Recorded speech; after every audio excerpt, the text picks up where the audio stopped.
Reuters, former world number 1 DAYDay has a burning ambition to get back to the top of the rankings, and he made a huge leap with a two-stroke victory at the Wells Fargo Championship in North Carolina on Sunday, May 6, 2018, Charlotte, North Carolina, USA. DAYDay with the winning jacket and trophy during the final round of the Wells Fargo Championship golf tournament at Quail Hollow Club. Mandatory credit, Jim Dedmon-USA. Today Sports TPX images of the DAYDay had an awful day of wayward driving and squandered a three-shot lead on the back nine with consecutive bogeys before rising to the occasion and hitting one of the best clutch shots of his life. After a birdie at the par 4 16th, he took aim at the par 3 17th with a 7-iron from 230 yards and launched his ball 142 feet, as high as a 14-story building, into the air. It landed some 40 feet short of the pin and finally clattered against the bottom of the flagstick on the fifth bounce. DAYDay was unlucky not to make a hole-in-one, but the stick also saved his ball from rolling off the back of the green. "When I hit it, it was on a cracking line. It was beautiful," the Australian told reporters after securing his 12th PGA Tour victory.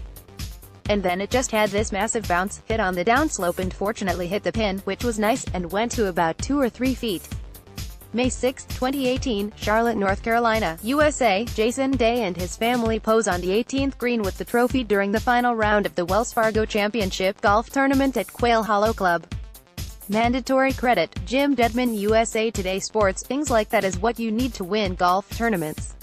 The ensuing birdie restored DAYDay's two-shot lead and he parred the last to shoot 68 and finish at 12 under 272, 2 strokes ahead of Americans Aaron Wise, 68, and Nick Watney, 69, at Quail Hollow in Charlotte. DAYDay rated the victory one of the best of his career, not because of the quality of his play but more due to his ability to get the job done without his best game. "I was fighting demons out there because when you're not hitting it good, it just feels like the life is getting sucked out of you," he said. "I had no idea where the ball was going today. I had no confidence in my ability to hit proper tee shots. I was just trying to keep it inside the tree line." Slideshow, 2 images. "My short game stood the test, which is nice. This is probably one of the best wins I've ever had, just because of how hard everything was today. It is only 2 years since DAYDay dominated the game, but he lost his way a bit last year.